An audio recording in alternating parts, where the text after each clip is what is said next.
Wow! Ang ganda! Daming snow. Snow. Yung puno. So cute.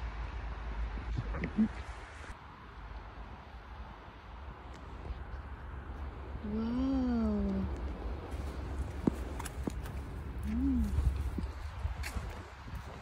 Amazing! Nag-snow kagabi, kaya iyan ang background. Grabe, ang ganda. Love it.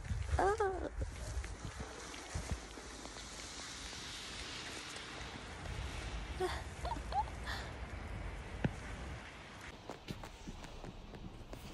Wow, amazing.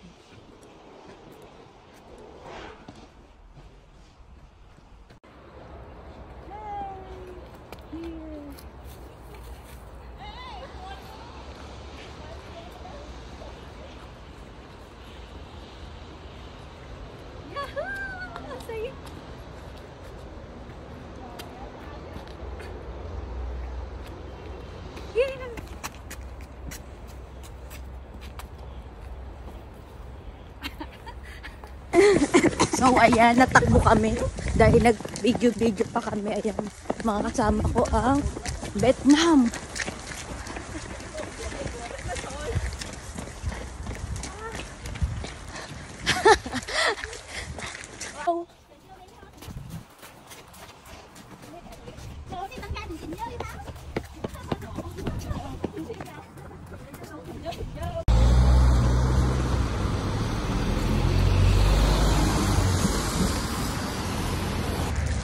Jogging na naman.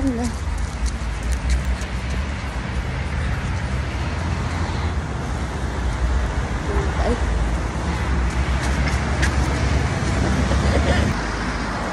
So, ayan. Ito na ako sa bus stop.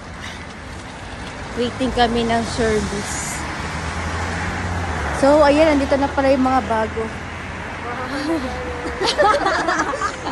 Nahanap ko kayo. Nandiyan na pala kayo. Nakarami ang mga to. Ayan o. Punong-puno kami. Nasa school bus kami. Magtutour kami sa ano? Tutour kami. Meron kaming ano, ang tawag doon, meron tayo tour. Field trip pala ng mga bata. May educational tour po tayo. Becca, meron tayong tour. Field trip. Saan mo gustong pumunta? Sa Iceland?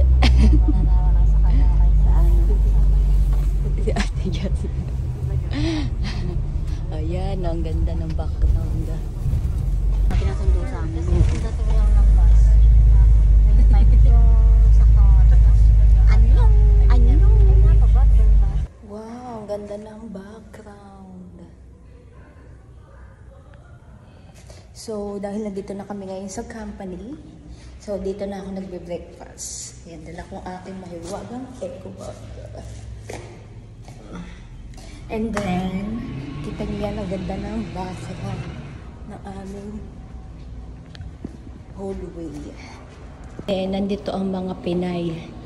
Dito kami nagbe-breakfast kapag hindi na sila kumakain. Ayan. Kaya nga. Ayan, may pagpupulong dito.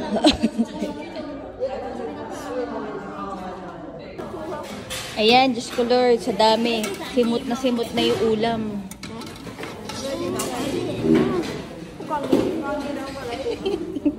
Ay my God, ayan na yung mga natirang pagkain. Simot na simot, Diyos ko Lord. Ano ba yan? Ang daming tao, tapos wala namang pagkain.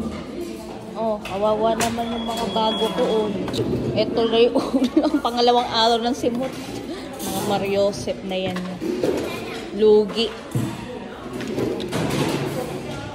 Uy, kawawa naman yung mga bago, mga sabaw yung ulam. Kakainit natin dyan. Wala akong nakakain na leg eh. Lugi. Buti na lang meron tayong 1 linggong munggo. Hindi pa, mamaya pa yun. Diyos ko po, wala nang ulam, Mariosa. Buti na lang may 1 linggo akong munggo.